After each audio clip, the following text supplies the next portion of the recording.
자, 이번 시간에는 우리 216페이지 물권법입니다. 자, 물권은 물건에 대한 배타적 지배권을 물권이라고 하고, 그러한 작용관계를 정한 법을 물권법이다 라고 얘기합니다. 그래서 물건에 대해서 이거 물자를 어떻게 이렇게 씁니까? 물건에 대한 배타적 지배관계, 물건에 대해서 행사하는 권리다, 그런 얘기예요. 그래서 물권법이다. 그럼 물건에 대해서 권리를 행사하는 사람은 누구냐? 인입니다. 인. 권리의 주체라고 얘기해요. 권리의 주체인 인이 권리의 객체인 물건에 대해서 행사하는 지배권을 물권이라고 해요. 지배권이다라고 하는데, 이걸 물권이다 이렇게 얘기합니다. 이 물권인데 어떻게 지배하느냐? 자, 지배하는 방법은 배타적으로 지배한다 또는 직접적으로 지배한다, 이런 얘기를 합니다. 이 지배 방법은 권리 주체인 인이 권리 객체인 물건을 배타적으로 지배합니다. 또 직접적으로 지배합니다. 배타적으로, 직접적으로 지배해서 이 물건으로부터 나오는 이익을 독점적으로 향유한다라고 얘기해요. 독점적으로 그 이익을 향유하는 권리다. 이거를 물권이다. 이 물권, 지배권인데 배타적으로, 직접적으로 지배해서 이익을 독점적으로 향유한다. 이 말의 의미는 물권에 관한 전체적인 포괄적인 내용이 다 들어가 있는 거예요.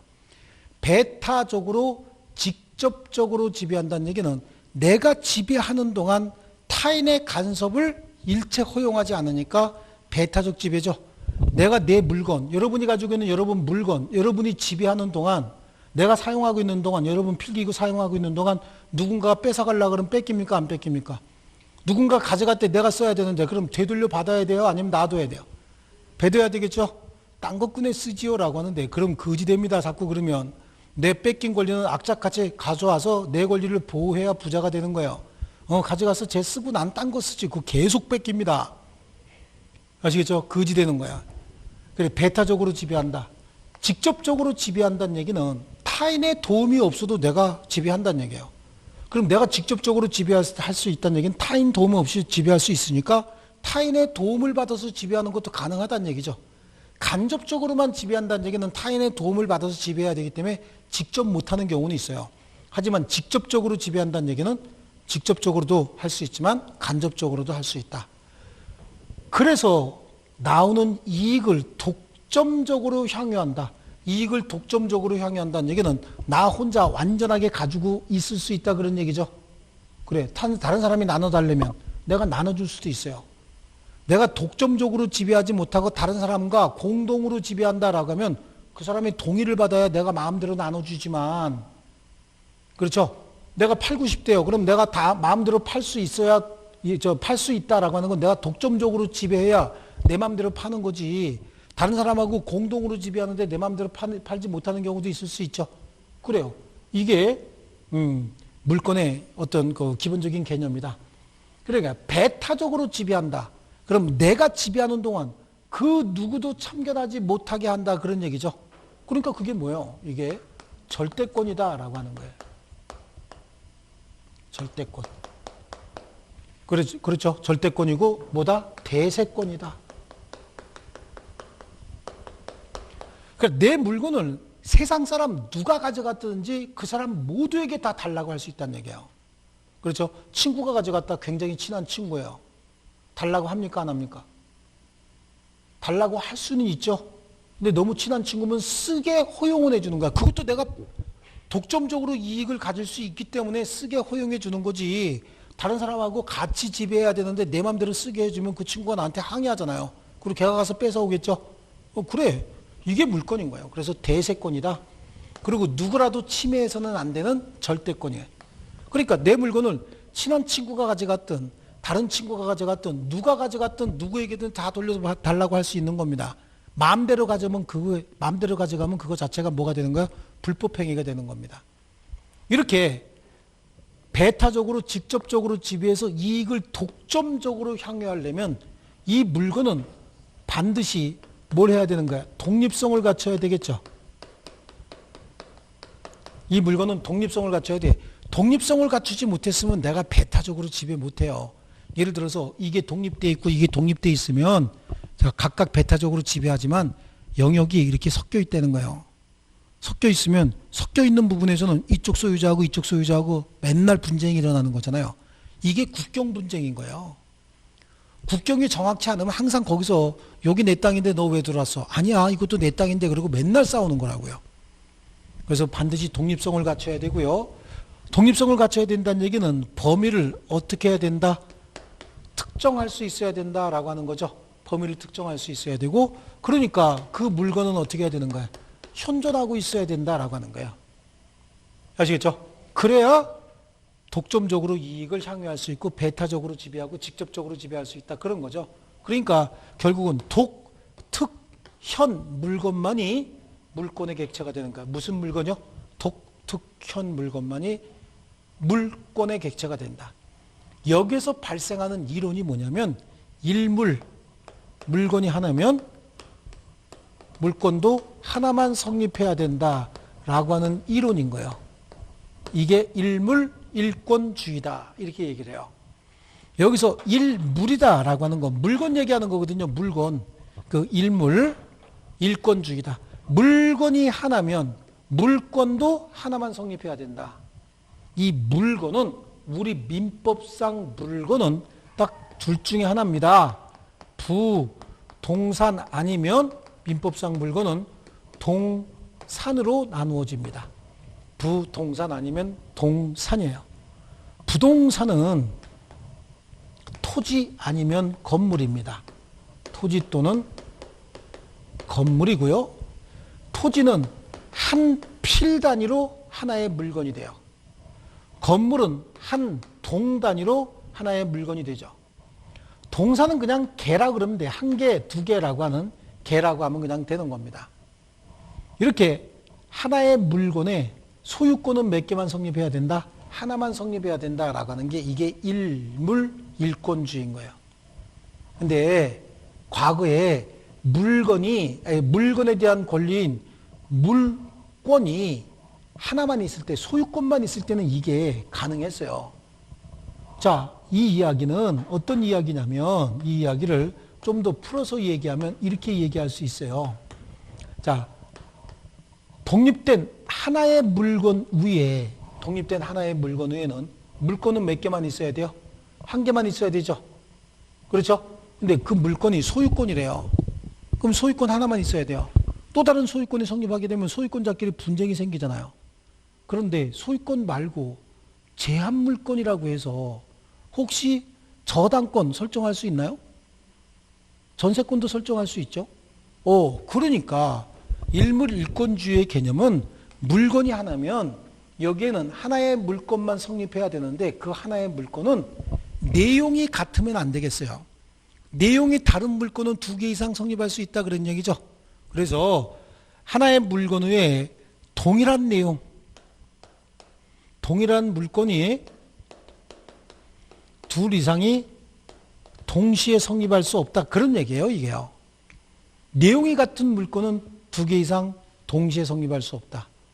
또 요거를 다르게 어떻게 해석을 하냐면, 하나의 물건이 있으면 물건의 분할 절차, 토지 분할 절차를 거치지 않고 물건 일부에 또는 물건의 구성 부분, 여기에 이런 데다가 독립된 물건을 또 설정할 수 없다.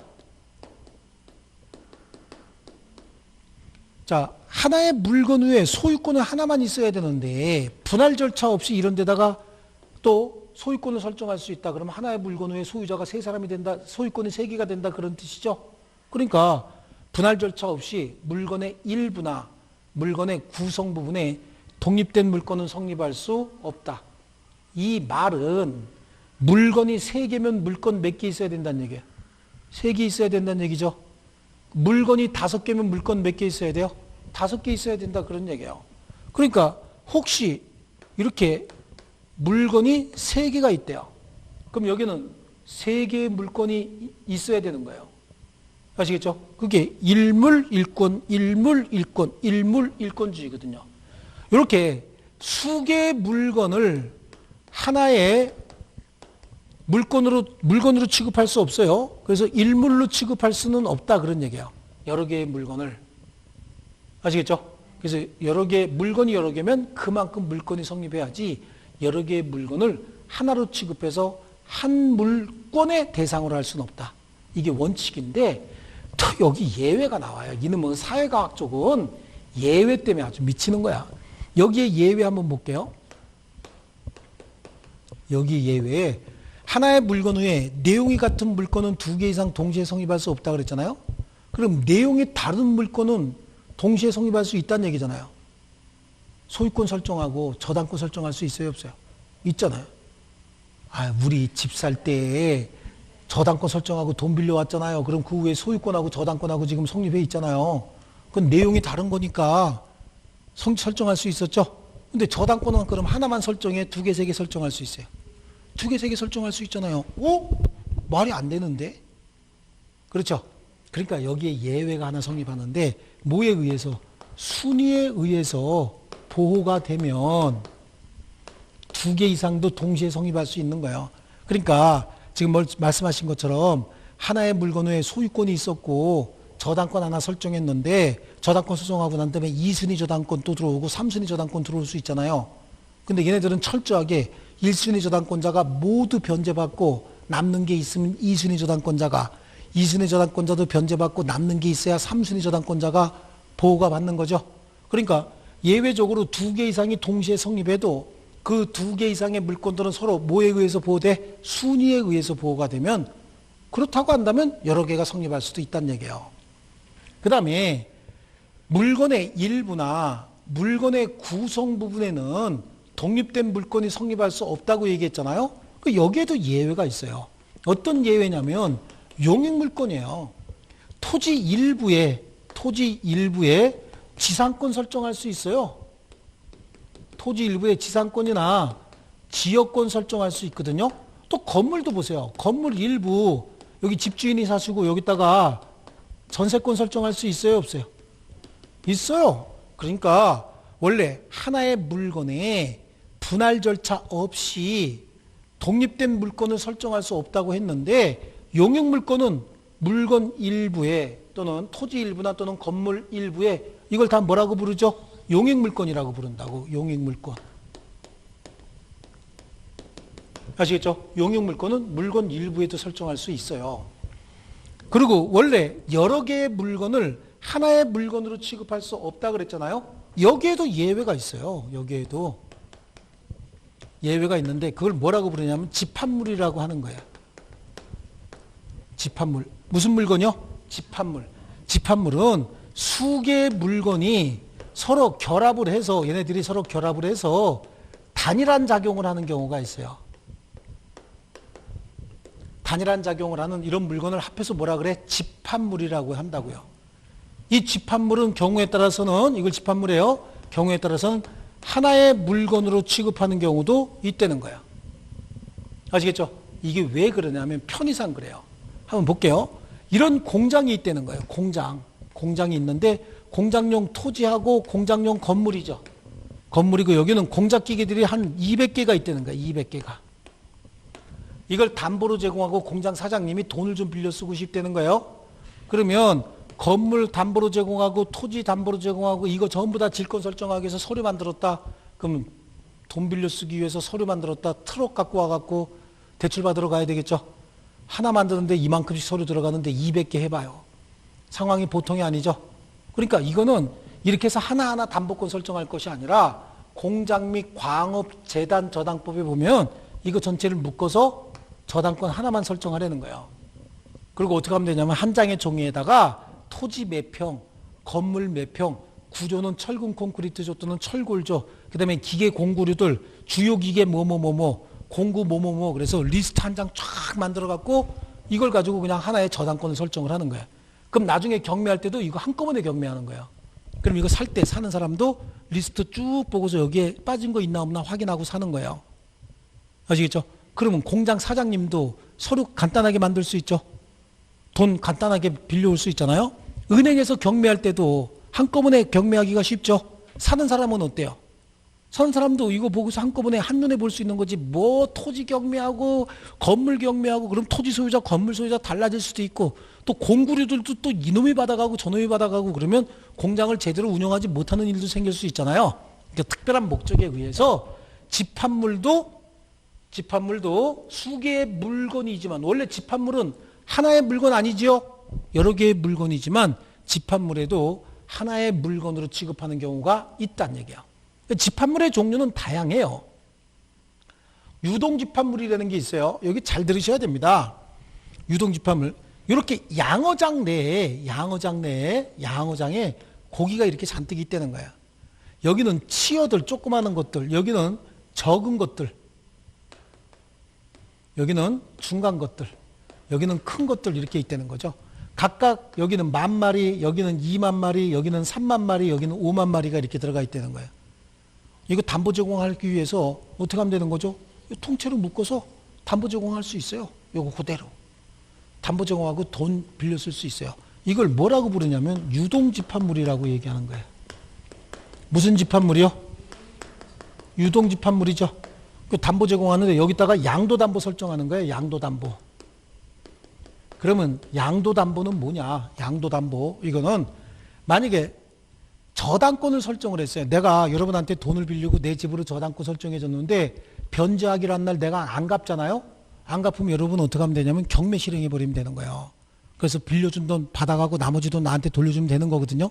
이게 이제 저당권인데 양도담보는 어떻게 하는 거냐면 내가 변제 기일에 채무를 변제하지 않으면 여러분한테 소유권을 주는 거예요. 그럼 여러분이 나한테 물건 가져가고 쓸모없잖아요. 그럼 여러분이 원하는 사람한테 가서 팔아버리면 돼. 경매 실행하지 않아도 돼. 개인적으로 팔아버려도 되는 거예요. 그럼 여기다가 양도담보 설정했대요. 갑이 돈을 빌려준 사람이고 을이 양어장 주인이요. 그래서 여기는 어류들 양도담보를 설정하고 돈 빌렸었는데 얘가 돈 안 갚아요. 그럼 여러분이 누구한테? 횟집 사장님한테 팔아버리면 되는 거죠. 변제기일에 변제하지 않으면 누구게 돼버려요? 갚게 돼버린다고. 그럼 횟집 사장님들한테 싹 다 팔아버리면 되는 거예요. 이런 식으로 담보 제공할 수 있다는 얘기예요. 유동집합물에도 하나하나 담보 제공하면 이거 수십만 마리인데 이거 어떻게 담보 제공하겠어. 그러니까 한 덩어리로 여기 무슨 동 7의 1번지에 있는 어류 전부 이럴 수도 있고 아니면 이거 전체 말고 여기 있는 것들 있잖아요. 여기 있는 거 5,000마리 이거는 장소지정이라고 해. 장소지정 해보세요. 여기 있는 거 10,000마리 그러면 수량지정. 그럼 여기 있는 거 10,000마리 어떤 거든지 10,000마리 가져가면 되는 거예요.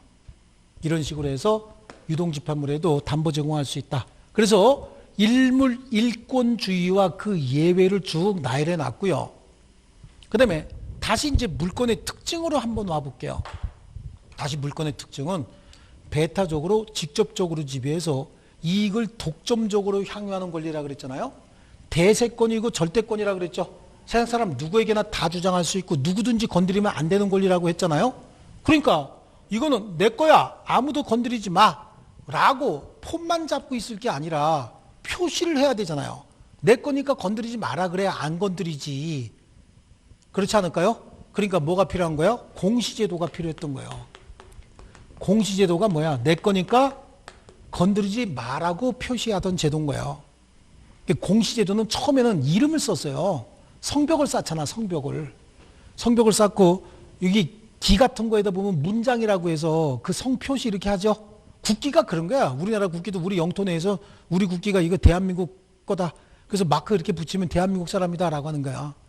이 물건도 마찬가지예요. 여기다가 이름 쓰면 내 거죠. 아이 우리 문패 옛날에 문패에다가 이름 붙이잖아요. 그런 게 다 옛날 어떤 공시 방법인 거예요. 옛날의 공시 방법. 그런데 그 뭐 옛날에 그 이름 이렇게 써놨다. 토지 같은 데 이름 써놨다. 비 한 번 오면 없어지죠. 예, 그러다 보니까 다른 공시 방법이 필요했던 거예요. 그래서 공시제도가 필요했는데 그 공시 방법이 물건이 혹시 부동산이냐 물건이 동산이냐 이거에 따라서 공시 방법이 달랐어요. 부동산은 어떻게 공시했냐면 등기라고 하는 공적 장부를 만들었어요. 근데 동산이라고 하는 건 뭐죠? 점유라고 하는 방법. 점유는 어떻게 하는 거야? 인도받는 걸 얘기하는 거거든요. 내가 여러분에게 물건을 인도해주면 여러분이 점유하게 되죠. 그래, 내가 갖고 다니는 물건은 다 누구 걸까 이런 거. 내 거라고 인정되는 거예요. 여러분이 가지고 있는 물건도 여러분 거라고 인정이 되는 거예요. 여러분이 빌려왔을 수도 있잖아요. 아니면 진짜 내 거일 수도 있죠. 하지만 내가 봤을 때 저거는 빌려온 물건, 저건 저분 거 이렇게 얘기할 수는 없잖아요. 이거 내 거야. 그럼 다 내 거죠. 그렇지 않습니까? 왜? 권리자라고 지금 공시되고 있기 때문에 그런 거예요. 그럼 부동산도 마찬가지죠. 등기돼 있대. 내 이름으로 등기돼 있다 그러면 누군가가 증거를 제시하기 전까지는 내 거라고 인정받는 거 아니겠어요? 그렇죠? 그런데 이제 문제는 이게 이제 공시 방법인데, 공시제도에 이게 뭐죠? 공시 방법인데,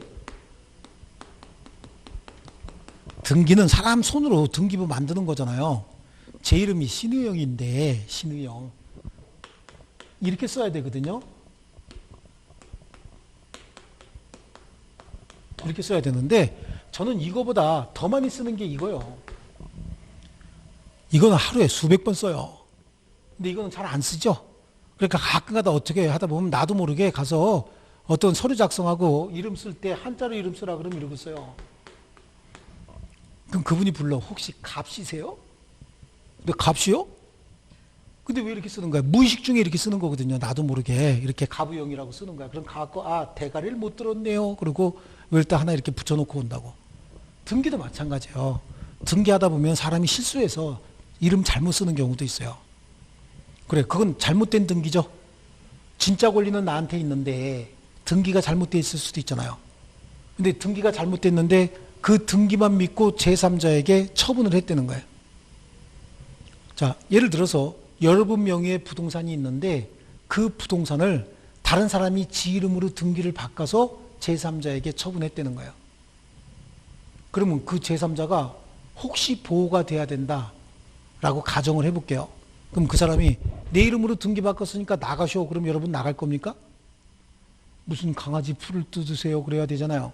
그러니까 실체 권리하고 등기하고 일치하지 않으면 등기가 보호돼야 돼야 됩니까? 실체 권리가 보호가 돼야 됩니까? 실체 권리가 보호가 돼야 되죠. 그러니까 그 등기는 실체 권리와 일치하지 않는 등기는 무슨 등기냐면 무효 등기인 거예요. 그 무효 등기를 진정한 등기로 믿고 거래한 사람은 보호가 돼서는 안 되겠죠. 그래서 이 등기에는 공신력이 있다 없다? 없다는 거예요. 이 등기에는.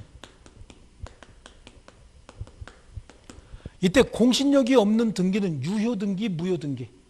무효 등기예요. 그러니까 무효 등기를 갖춘 자가 진정한 권리자처럼 행동을 했고 그 자가 그렇게 행동하는데 그게 진정한 권리인 줄 알고 믿고 거래한 사람은 보호된다 안 된다? 안 된다. 이게 등기의 공신력이 없다. 이렇게 얘기를 하는 겁니다. 그런데 동사는 달라요. 동산의 공시 방법으로서 인도는 뭐가 있다? 공신력이 있다. 그런 얘기야. 여러분이 가지고 있는 볼펜이 다 여러분 게 아니라 친구한테 빌려온 거지만 내가 저한테 파실래요? 그랬더니 여러분 게 아니면서 여러분이 나한테 팔았죠. 팔았을 때 제가 여러분을 진정한 권리자라고 믿고 샀다. 그럼 난 그냥 소유자가 되는 거예요. 왜냐하면 점유에는 공신력이 있기 때문에 그래요. 저게 만약에 공신력이 없다 그러면 어디서 사셨어요? 영수증이 있으세요? 이런 3년 전에 샀는데 무슨 영수증을 여태 가지고 다녀 동산이. 만약에 동산 영수증 다 갖고 다녀야 된다면 주머니 온통 다 영수증이지. 그렇죠? 그러니까 이거는 그냥 점유하고 있으면 그 점유자가 진정한 자기 물건을 점유했던 남의 물건을 점유하고 있었던 관계없이 무조건 진정한 권리자로 인정해서 그 자로부터 권리 취득한 사람은 보호해 주겠다는 거예요. 근데 등기는 가짜 등기, 무효인 등기를 믿고 거래한 사람 보호된다 안 된다? 안 된다. 만약에 이게 보호가 된다라고 하면 우리 집 사갖고 지금 우리 이름으로 등기했잖아요. 어떤 놈이 등기부 위조해서 다른 놈한테 팔았대요. 그럼 걔가 와서 내 이름으로 등기했으니까 나가셔. 그럼 짐 싸서 나가야 되죠. 얘들아 빨리 짐 싸라 그래야 될 거 아니에요. 그러니까 등기에는 공신력 인정해야 안 해요. 안 하는 거예요. 자, 이렇게 등기에는 공신력이 없고 점유에는 공신력이 있다라고 했는데 보세요. 여기서 공신력이 없는 등기는 유효 등기란 얘기예요? 무효 등기란 얘기예요? 무효 등기란 얘기죠. 그럼 유효 등기는 실체 권리 관계와 등기 관계가 일치한다는 얘기잖아요. 실체 권리 관계와 등기 관계가 일치하면 강력하게 보호하는 거예요. 조금 아까 이해 들은 거예요. 여러분이 집 살 때 여러분 이름으로 등기했죠? 네? 그럼 여러분 이름과 등기가 일치하니까 그건 유효인 등기잖아요. 그렇잖아요? 근데 어떤 녀석이 그 등기를 인위적으로 말소하고 지 이름으로 등기했다고 그랬죠? 그럼 그 등기는 무효 등기잖아요. 무효 등기는 보호가 되지 않는 거야. 실체와 일치하는 유효인 등기는 비록 지워졌어도 권리를 확실하게 보호하죠. 무효 등기가 보호 안 되니까 유효 등기가 보호되는 거지, 지워졌다 하더라도. 그렇지 않습니까? 그러니까 이 등기법이라고 하는 건 실체 권리 관계와 등기 관계가 일치하면 강력하게 보호하겠다는 거예요. 비록 지워졌어도 권리가 소멸한다 안 한다? 안 한다. 그런 뜻을 가지고 있어요. 하지만 실체 권리 관계와 등기 관계가 일치하지 않으면 그 등기는 보호한다 안 한다? 안 한다 라고 하는 거야. 그렇다고 한다면 물권, 특히 부동산이든 동산에 대한 배타적 지배관계를 정하고 있는 물권이라고 하는 건 말이죠. 등기 아니면 점유에 의해서 보호돼야 되잖아요. 이런 것들은 결국은 우리 마음대로 물권을 막 만들어 놓는다. 그럼 등기부 엄청나게 등기의 종류 많아질 거 아니겠어요? 그렇지 않을까요? 그러다 보니까 이렇게 공시 방법에 의해서 등기나 또는 점유에 의해서 보호돼야 되는 이 물권의 종류는 법으로 딱 정하기 시작한 거야. 그걸 뭐라고 얘기하냐면 물권 법정주의다 이렇게 얘기를 해요. 물권 법정주의라고 하는 건, 물권이라고 하는 건 법으로 정한 것 이외에는 인정하지 않겠다라고 하는 거죠. 여기서 얘기하는 이 법이라고 하는 건 법률을 얘기하는 거죠. 법률 아니면 관습법을 얘기하는 거예요. 그래서 물권은 법률과 관습법의 의함이 아니고는 임의로 창설할 수 없다. 이게 우리 민법 제 185조 물권의 종류다 이렇게 얘기를 해요. 그래서 물권의 종류인데 물권은 법률과 관습법의 의함이 아니고는 임의로 창설할 수 없다라고 얘기를 하는데 여기서 얘기하는 법률은 대표적인 게 민법이죠. 뭐 민법. 그 다음에 기타 특별법도 있기는 있어요. 그리고 관습법상 물권은요. 관습법상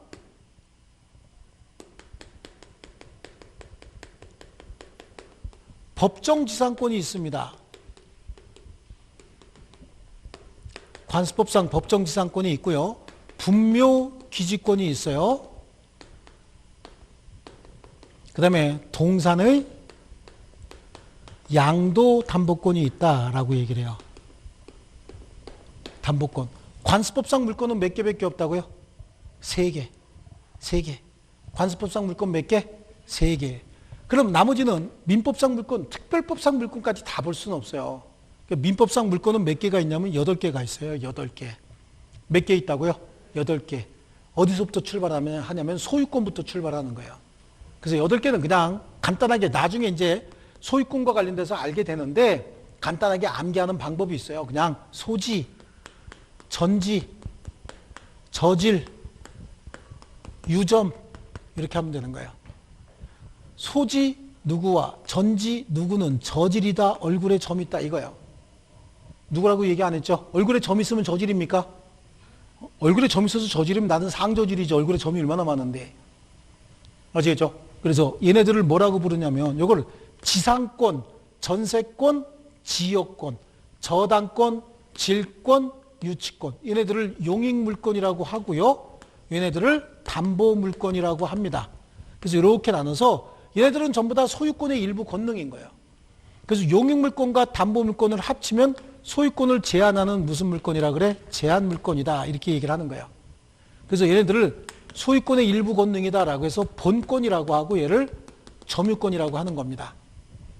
그래서 물권의 종류까지 지금 하는데 자 우리 일단은 여기서는 일물일권주의 같은 거 이런 거 굉장히 좀 철학적이고 지금 우리 책에도 정리가 제대로 안 돼 있어요. 안 돼 있으니까 여기 지금 칠판에 있는 내용을 사진을 하나 찍어 가지고 가시더라도 한번 이렇게 해서 집에 가서 복습을 한번 하시기로 하고요. 자, 그 다음에 관습법상 물권의 종류는 몇 개 있다 그랬어요? 3개 있다 그랬는데 이거 말고 항상 시험에 나오는 게 있어요. 온천권. 이 온천권은 관습법상 물권이 아니에요. 이거 온천이라고 하는 건 토지 소유권의 일부 권능인 거예요. 그 다음에 사도통행권. 사도통행권도 그냥 단순히 이용만 할 권리지 이걸 배타적 권리라고 볼 수 없어요. 그래서 물권이라고 보지 않아요. 그 다음에 공원이용권이라고 하는 게 있어요. 이것도 관습법상 물권이 아니다. 나왔다 그러면 이거예요. 그러니까 관습법상 물건 몇 개라고요? 3개. 아닌 거 이렇게 3개. 아시겠죠? 잘 기억하시고, 민법상 물건은 소, 지, 전, 지, 저, 질, 유, 점, 소유권, 지상권, 전세권, 지역권 합쳐서 용익물권, 저당권, 질권, 유치권 합쳐서 담보물권, 용익물권과 담보물권을 합치면 소유권을 제한하는 제한물권이다. 그리고 얘네들을 본권이라고 그러고 이걸 점유권이다라고 얘기를 하는데, 자, 소유권은 이렇게 생겼어요. 소유권은 물건에 대한 사용, 수익, 처분권이에요. 이걸 소유권이다 이렇게 얘기를 합니다. 사용 수익권이라고 하는 건 물건에 대한 이용 가치에 대한 지배권이라고 얘기하고, 처분권이다라고 하는 건 물건의 교환 가치를 지배할 수 있는 지배권이다. 소유권은 이게 이 소유권인데요. 그래서 소유권은 물건의 이용 가치와 교환 가치를 모두 지배한다. 그래서 물건을 전면적으로 지배하는 전면적 지배권이고, 물건의 모든 권리를 다 지배한다라고 해서 이걸 완전한 권리다라고 얘기를 하는 거예요. 완전한 권리. 이때 이용 가치만 타인에게 설정해 줄 수 있고 교환 가치만 타인에게 설정해 줄 수 있는데, 권리의 일부를 떼서 다른 사람에게 주는 걸 뭐라 그러냐면 설정한다라고 얘기를 해요. 설정한다. 그러니까 설정은 누가 해주는 거야? 소유자가 해주는 거야. 설정은. 설정은 원래 어떻게 썼냐면 이렇게 썼었어요. 뭐요? 소월정이었죠? 소월정이었는데 발음이 이상하잖아. 그러니까 이렇게 바꾼 거야. 그래도 원래 뭐였다고요? 소월정이다. 그러니까 설정해주는 사람은 누구요? 소유자라는 뜻이죠. 소월정. 그럼 이용가치를 지배해준다. 이걸 사용수익과 관련돼서 용익물권을 설정해준다. 교환가치를 지배한다. 이걸 뭐라 그래요? 담보물권을 설정한다. 용익물권과 담보물권. 용익물권은 지상권, 전세권, 지역권이 있죠. 담보물권은 저당권, 질권, 유치권이 있잖아요. 그럼 여기 보세요. 소유자가 자기가 이용해야 될 걸 다른 사람에게 설정해 줬대요. 그럼 이 사람이 이용해야 되죠. 소유자가 교환가치를 다른 사람에게 설정해 줬다. 그럼 이 사람이 교환가치 행사해야 되잖아요. 그러니까 소유자는 얘네들하고 부딪히면 누가 먼저 해야 돼? 얘네들의 권리가 우선해야 되죠. 그러니까 이러한 권리들은 소유권을 어떻게 할 수 있어요? 소유권 행사를 제한할 수 있는 거잖아요. 그래서 얘네들을 뭐라고 불렀다고? 제한물권이라고 이렇게 부른 거고, 이게 전부 소유권의 일부 권능들이니까 얘네들을 본권이라고 하고, 그 다음에 단순히 물건을 사실상 지배하는 권리를 뭐라고 얘기하냐면 점유권이라고 하는 거예요. 아시겠죠? 그래서 이거 이렇게 쓰면 지상권, 전세권, 지역권이라고 하면 되고요. 요거는 저당권, 질권, 유치권 이렇게 얘기하면 되는 거예요. 아시겠죠? 그래서 소, 지, 전, 지, 저, 질, 유, 점 이렇게 합니다. 그래서 여기까지가 물권 총론이고, 사실 요거만 알면 충분합니다. 충분하고, 여기 지금 설명이 좀 길긴 한데, 여기 다음 페이지 보면 뭐 물권의 객체, 그 다음에 무슨 뭐 일물일권주의 나오고 있고요. 일물일권주의의 예외라고 나오는데, 이게 다 이거 얘기하는 겁니다. 지금 이거 예외하는 거고, 쭉 넘겨보시면 222페이지까지 지금 설명을 한 겁니다. 근데 우리 책에 있는 내용보다 요거 있죠? 요거 집에 가져가갖고 사진 하나 찍어서 가져가세요. 가져가셔갖고 요거 몇 번 해서 반복적으로 이렇게 보시면 공부하는데 전혀 지장 없을 거예요. 자, 그리고 여기서 실제로 시험에 나올 수 있는 건 뭐냐? 이거야, 이거. 아시겠죠? 요거요. 관습법상 물권이냐 아니냐 이거 찾아내는 거. 그 다음에 소지전지 저질 유점 있죠? 요거 찾아내는 거. 요거예요. 요거 물권 아니라는 거 요거 요거만 있으면 되는 겁니다. 자, 오늘 수업은 여기까지 하고 다음 시간에 223페이지부터 하겠습니다. 수고했습니다.